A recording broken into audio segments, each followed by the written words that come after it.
अभी हम लोगों ने देखा कि इलेक्ट्रिक फील्ड को कैसे मैथमेटिकली निकालते हैं। अगर वो डिस्क्रीट चार्ज है तो समेशन करके कैसे निकालते हैं, अगर हमारे पास एक कंटिन्यूअस चार्ज डिस्ट्रीब्यूशन है तो इंटीग्रल कैलकुलस का यूज करते हुए इलेक्ट्रिक फील्ड की वैल्यू किसी एक पर्टिकुलर पॉइंट पे किसी भी गिवन सोर्स चार्ज कॉन्फ़िगरेशन के लिए मैं फाइंड कर सकता हूं। तो ये तो हुआ मैथमेटिकली उसकी वैल्यू फाइंड करने का तरीका। लेकिन इलेक्ट्रिक फील्ड को हम लोग और दूसरे तरीकों से भी रिप्रेजेंट कर सकते हैं, और एक बहुत ही इंपॉर्टेंट तरीका होता है उसको ज्योमेट्रिकली कैसे रिप्रेजेंट किया जाए, डायग्राम में कैसे रिप्रेजेंट किया जाए, और इसके बहुत सारे अच्छे एप्लीकेशंस है। सपोज हमारे पास एक प्लस क्यू चार्ज दे रखा है और हमें फाइंड करना है कि ये प्लस क्यू चार्ज जो है, ये प्लस क्यू चार्ज ये कर क्या रहा है। तो ऑब्वियसली प्लस क्यू चार्ज क्या करेगा, ये दूसरे चार्ज पे फोर्स लगाएगा। अगर ये हमारा सोर्स चार्ज है, अगर हमने इसके आसपास कोई टेस्ट चार्ज रख दिया तो इस पे फोर्स लगेगा। सपोज हमने यहाँ पे एक अगर टेस्ट चार्ज रख दिया है, इसको मैं कैपिटल क्यू से दिखा रहा हूँ, दोनों चार्ज क्योंकि प्लस है, और जब भी हम लोग इलेक्ट्रिक फील्ड फाइंड करने की बात करते हैं तो हमारा टेस्ट चार्ज क्या हो जाता है, वो हमेशा यूनिट चार्ज और पॉजिटिव चार्ज रहता है। इस सोर्स चार्ज के कारण क्या होगा, यहाँ पे एक इलेक्ट्रिक फील्ड लगेगा, फोर्स लगेगा, और फोर्स ऑफ क्या होगा, रिपल्शन होगा, क्योंकि दोनों पॉजिटिव पॉजिटिव है, तो ये फोर्स एक इधर की डायरेक्शन में लगेगा। तो इस तरह हर पॉइंट पे आप अपने टेस्ट चार्ज को ले जाएं और फाइंड करें कि किस डायरेक्शन में इस सोर्स चार्ज के कारण फोर्स आपको लग रहा है। तो आप हर जगह जाएंगे, वहां पे आपको रिपल्शन का फोर्स मिलेगा, आप उसको ऐसे ऐसे बनाते जाएं तो कुछ लाइंस आपको बनेंगी। फील्ड लाइन की खासियत क्या है, इसकी स्पेशलिटी क्या है? पहली स्पेशलिटी तो ये है कि अगर कहीं भी हमें एक लाइन दिया हुआ है तो उसके किसी एक पर्टिकुलर पॉइंट पे जो आप टेंजेंट लेंगे तो वो टेंजेंट क्या होगा, उस पॉइंट पे इलेक्ट्रिक फील्ड का डायरेक्शन शो करेगा। तो देखिए, ये मैंने एक प्लस क्यू चार्ज के लिए, प्लस चार्ज के लिए इलेक्ट्रिक फील्ड लाइन बना दिया है। तो इस फील्ड लाइन की स्पेशलिटी है ये है कि अगर हमें किसी भी एक पर्टिकुलर पॉइंट पे हमने अगर यहाँ ले लिया, इस पॉइंट पे फाइंड करना है कि इलेक्ट्रिक फील्ड का डायरेक्शन क्या है, तो वो कैसे निकालते हैं, इस लाइन का जो टेंजेंट वहां पे ड्रॉ कर ले उसका जो डायरेक्शन होगा।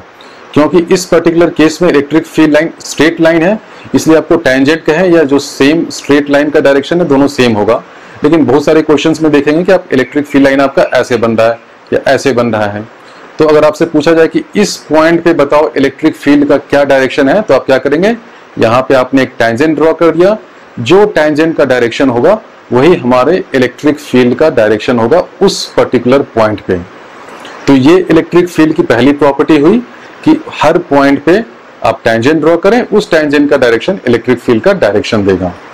दूसरा आप कहेंगे ठीक है, हमें इलेक्ट्रिक फील्ड का तो डायरेक्शन मिल गया, लेकिन इलेक्ट्रिक फील्ड तो एक वेक्टर है, सिर्फ हमें डायरेक्शन से ही काम नहीं चलेगा, उसकी मैग्नीट्यूड क्या है। तो उसका मैग्नीट्यूड जो डिनोट होता है वो होता है कि इस फील्ड लाइन जो बन रहा है उसकी डेंसिटी क्या है through a surface which is perpendicular to these field lines. यानी कि अगर यहाँ पे देखिए लाइंस की डेंसिटी ज्यादा हो गई, यहाँ पे जाने पे थोड़ी सी कम लग रही है, तो प्लस क्यू के पास जो है वो इलेक्ट्रिक फील्ड की स्ट्रेंथ, उसकी वैल्यू, उसका मैग्नीट्यूड ज्यादा होगा। जैसे जैसे ये इससे डिस्टेंस होता जाएगा उसका मैग्नीट्यूड घटता जाएगा। फील्ड की properties of electric field lines, first है the electric field vector E is tangent to the electric field line at each point. Number 2 है the number of lines per unit area, जो line density होता है through a surface perpendicular to the lines is proportional to the magnitude of the electric field in that region. कहीं भी आपके पास ये electric field lines आपको दी हुई है, आप क्या करें, इसके परपेंडिकुलर आपने एक सरफेस ले लिया है, उस सरफेस में लाइन डेंसिटी क्या है, यानी कि number of lines divided by area, वो जो होगा वहां पे इलेक्ट्रिक फील्ड के मैग्नीट्यूड के प्रोपोर्शनल होगा। Thus, the field lines are close together where the electric field is strong and far apart where the field is weak. यानी जहां पे इलेक्ट्रिक फील्ड स्ट्रॉन्ग होगा वहां पे इलेक्ट्रिक फील्ड लाइन डेंस होंगी। अब थर्ड प्रॉपर्टी है the lines must begin on a positive charge and terminate on a negative charge. Obviously क्योंकि इलेक्ट्रिक फील्ड लाइन जब बनेगा तो कहीं से स्टार्ट होना है, कहीं पे उसको खत्म होना है। वो पॉजिटिव चार्ज से स्टार्ट होगा और नेगेटिव पे जाकर खत्म हो जाएगा। In the case of any excess of one type of charge, some lines will begin or end indefinitely far away. लेकिन अगर सपोज आपके पास पॉजिटिव चार्ज ज्यादा है तो सारे लाइंस तो नेगेटिव पे जाकर खत्म होंगे नहीं, कुछ लाइंस जो है वो इन्फिनिटी पे चले जाएंगे। इसे प्रॉपर्टीज है, मैं अभी वन बाय वन जब आपको डायग्राम इसका दिखाऊंगा तो आपको ज्यादा अच्छे से समझ में आएगा।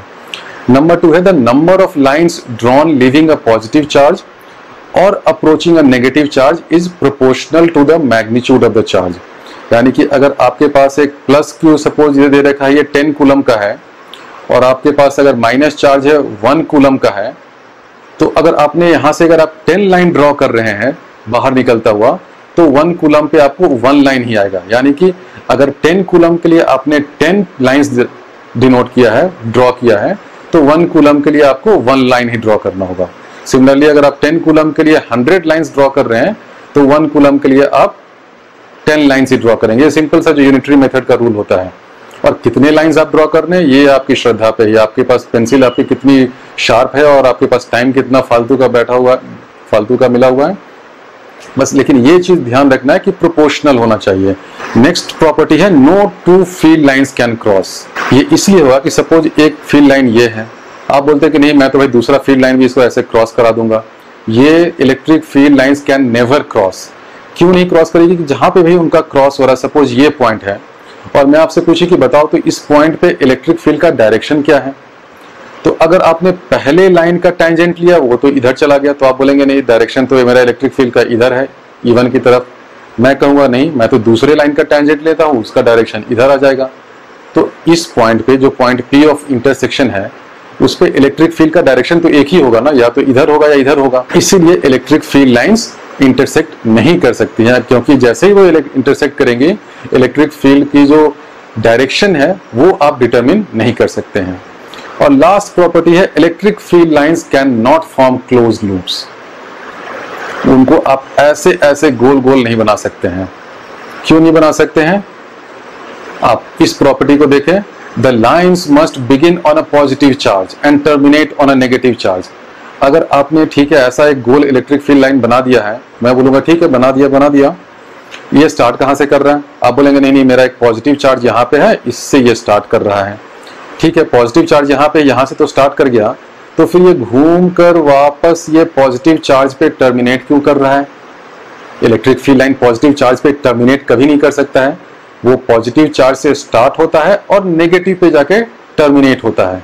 तो ये वाला चार्ज जो है पॉजिटिव हो नहीं सकता है। इसीलिए electric field lines can not form close loops, क्योंकि उस केस में इलेक्ट्रिक फील्ड स्टार्ट कहां से हो रही है और एंड कहां पे हो रही है वो आप डिटरमिन ही नहीं कर पाएंगे। क्योंकि उसी तरह देखिए अगर आपके पास माइनस क्यू चार्ज है, नेगेटिव चार्ज है, तो सारे फील्ड लाइन यहाँ पे आकर टर्मिनेट कर रहे हैं। और कहां से आ रहे हैं? ये इन्फिनिटी से आ रहे हैं। इन्फिनिटी से क्यों आ रहे हैं? क्योंकि इस चार्ज कॉन्फ़िगरेशन में हमारे पास सिर्फ और माइनस चार्ज ही है, प्लस चार्ज है नहीं। यानी कि माइनस चार्ज का एक्सेस हो गया तो वो लाइन सारे इन्फिनिटी से आके माइनस क्यू पर टर्मिनेट हो रहे हैं। उसी तरह हमने जो दिखाया था प्लस क्यू का जो चार्ज था उसमें सारे लाइन यहां से निकल रहे थे और निकल कर कहां जा रहे थे? इन्फिनिटी पे जा रहे थे। इन्फिनिटी पे क्यों जा रहे थे? क्योंकि इनको टर्मिनेट होने के लिए आपस में या इनके आसपास कोई नेगेटिव चार्ज नहीं था। लेकिन अगर हम एक प्लस क्यू चार्ज और माइनस क्यू चार्ज आसपास हो जाए तो क्या होगा? ये electric field line plus Q से निकलेगा और जाकर माइनस क्यू पे टर्मिनेट कर जाएगा, अगर दोनों का मैग्नीट्यूड इक्वल है तो। वही मैं अगले डायग्राम में दिखाता हूं। इसमें दिखा है कि प्लस क्यू चार्ज हमारे पास है, माइनस क्यू यहाँ पे है। प्लस वाले सारे लाइंस प्लस से निकलेंगे इलेक्ट्रिक फील्ड लाइंस और आके माइनस पे टर्मिनेट होते जा रहे हैं। देखिए यहाँ पे टर्मिनेट होते गए। और इस डायग्राम में क्या है कि दोनों चार्ज इक्वल है। अगर आपके पास दो पॉजिटिव चार्ज हो जाए और आपको फाइंड करना हो कि यहाँ पे इलेक्ट्रिक फील्ड क्या है, तो अब इसमें क्या होगा कि दोनों चार्जेस से इलेक्ट्रिक फील्ड लाइंस निकलेंगे और टर्मिनेट कहाँ होंगे?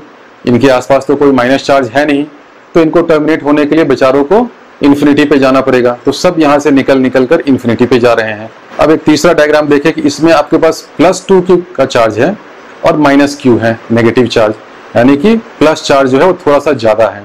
तो इसमें देखिए क्या होगा, प्लस से आपके इलेक्ट्रिक फील्ड लाइंस निकलना चालू हुए, निकलकर कुछ लाइंस, आधे लाइन, अगर आप यहाँ से देखें, अगर आपने 10 लाइंस निकले तो 5 लाइंस जो है वो -q पे जाके टर्मिनेट कर जाएंगे। क्यों? क्योंकि अब मैंने बताया था कि कितने लाइंस प्लस पे और माइनस पे आएंगे वो उनके मैग्नीट्यूड के प्रोपोर्शनल होता है।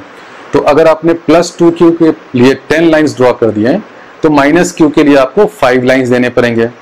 तो जैसे ही यहां से सपोज 10 लाइंस निकले, 10 में से आधे 5 लाइंस -q पे जाके टर्मिनेट कर जाएंगे। और बाकी बचे 5 लाइंस, उनको तो माइनस क्यू चार्ज मिल नहीं रहा है खत्म होने के लिए, तो वो बेचारे यहाँ से निकल के कहाँ जाएंगे, इन्फिनिटी पे जाएंगे। ये IIT JEE 2010 का क्वेश्चन है। A few electric lines for a system of 2 charges Q1 and Q2 fixed at 2 different points on the x axis are shown in the figure, these lines suggest that. अब देखिए Q1 और Q2 के लिए यहाँ पे electric field lines बना दी है। अब इलेक्ट्रिक फील्ड लाइंस के कारण क्या होगा, सबसे पहले देखिए कि आप देखिए कि Q1 से लाइंस निकल रही हैं और Q2 पे जाके टर्मिनेट हो रही हैं। इस डायग्राम को अगर मैं ज़्यादा क्लियरली बना दूं, ऐसे ऐसे सारे लाइंस हैं। तो इससे क्या हो रहा है कि Q1 मेरा है वो पॉजिटिव चार्ज है, Q1 जो है वो पॉजिटिव चार्ज है और Q2 जो है वो नेगेटिव चार्ज है। ये आ गया। अब इन दोनों में मैग्नीट्यूड किसका ज़्यादा है वो देखना होगा कि जिससे ज़्यादा लाइन निकल रहा है या टर्मिनेट हो रहा है। इससे देखिए कितने लाइंस निकल रहे हैं, 1 2 3 4 5 6 7 8 9 10 11 12 13 14 कुछ है। और इससे कितने हैं, 1 2 3 4 5 6 7 8। आप देख सकते हैं कि Q2 पे कम लाइंस आकर टर्मिनेट हो रही हैं, क्योंकि Q1 की कुछ लाइंस जो हैं वो उनको रास्ता Q2 पे जाने का नहीं मिल रहा है, यानी कि वो इन्फिनिटी पे जा रही हैं। यानी क्या होगा कि magnitude of Q1 is greater than magnitude of Q2। ये पहला ऑप्शन करेक्ट हो गया और ये मल्टीपल चॉइस करेक्ट है, यानी कि इसमें और भी ऑप्शंस करेक्ट हो सकते हैं। तो पहला करेक्ट हो गया, तो बी तो हो नहीं सकता क्योंकि बी ठीक उसका उल्टा है। अब ये देखना है कि कहाँ पे जाकर electric field along the x axis zero होगा। तो इस डायग्राम में देखिए किस पॉइंट पे इलेक्ट्रिक फील्ड जीरो हो सकता है। ये मेरा जो है Q1 वो पॉजिटिव चार्ज है, Q2 जो है वो नेगेटिव चार्ज है। तो अगर अलोंग यहाँ पे मैं देखूं, तो अगर यहाँ पे कोई भी पॉइंट होगा P पे, तो देखिए क्या है, Q1 उसको रिपेल करेगा इधर की ओर और Q2 जो है वो अट्रैक्ट करेगा क्योंकि Q2 नेगेटिव चार्ज है। लेकिन P पे Q1 का फोर्स ज्यादा फील होगा। क्यों ज्यादा फील होगा, एक तो Q1 का मैग्नीट्यूड भी ज्यादा है, दूसरा जो मेरा P है वो Q1 के क्लोज है, तो डबल इफेक्ट हो गया। एक तो पहले ही से ये मैग्नीट्यूड इसने ज्यादा ले रखा है, दूसरा बिल्कुल P के पास है एज कम्पेयर टू Q2, यानी ये वाला Q1 फोर्स जो है वो डोमिनेट करेगा। यानी at a finite distance to the left of Q1 electric field तो जीरो हो नहीं सकता है, बिल्कुल नहीं हो सकता है, क्योंकि यहाँ पे इस लेफ्ट पॉइंट पे Q1 ही डोमिनेट कर रहा है, मैग्नीट्यूड भी ज्यादा है और इसका डिस्टेंस भी कम है, तो ये ज्यादा फोर्स फील होगा Q1 का, Q2 का कम फील होगा। लेकिन अगर आप इस साइड में आ जाए, इधर कहीं पे कोई मैं एक पॉइंट ले लेता हूँ finite distance to the right of Q2, तो यहाँ पे ठीक है Q2 का मैग्नीट्यूड तो कम है लेकिन Q2 का डिस्टेंस भी कम है एज कंपेयर टू Q1। यानी क्या होगा, जो Q2 है हो सकता है वो Q1 को बैलेंस आउट कर जाए। इस पॉइंट पे क्या है, Q2 अट्रैक्ट करेगा, यानी Q2 की करंट फोर्स इधर की ओर लगेगा, Q1 एज यूजुअल क्योंकि पॉजिटिव चार्ज है तो ये रिपेल करेगा इधर की ओर। कोई एक पर्टिकुलर पॉइंट हो सकता है जहां पे इलेक्ट्रिक फील्ड जीरो हो जाए। क्यों जीरो होगा, क्योंकि Q2 जो है वो इस पॉइंट के क्लोजर है एज कंपेयर टू Q1। तो Q1 का मैग्नीट्यूड भले ज्यादा होगा लेकिन Q2 क्योंकि पास में है, जैसे आपके पास सपोज मैंने एक 10 कूलम का चार्ज दे दिया, बहुत ही हैवी है, लेकिन आपके पास एक -1 कूलम ही है, तो हो सकता है कि अगर आप -1 कूलम चार्ज वाले के पास यहाँ पे P पे बैठे हुए हैं तो -1 कूलम बेचारा है तो छोटा, लेकिन क्योंकि इस पॉइंट P के क्लोज है वो इस 10Q को बैलेंस कर सकता है। 10 कूलम को बोल सकता है कि ठीक है तुम हो गए मुझसे बहुत बड़े, लेकिन क्योंकि तुम अभी दूर बैठे हुए हो मैं यहाँ पे इस P को संभाल लूंगा, मैं इस फोर्स को जो तुम लगा रहे हो दूर से बैठे बैठे ज्यादा फोर्स, मैं उसको बैलेंस आउट कर लूंगा। इसलिए इसमें ऑप्शन बी करेक्ट होगा। At a finite distance to the right of Q2 the electric field is zero. तो इसमें ए और डी ऑप्शन करेक्ट होगा।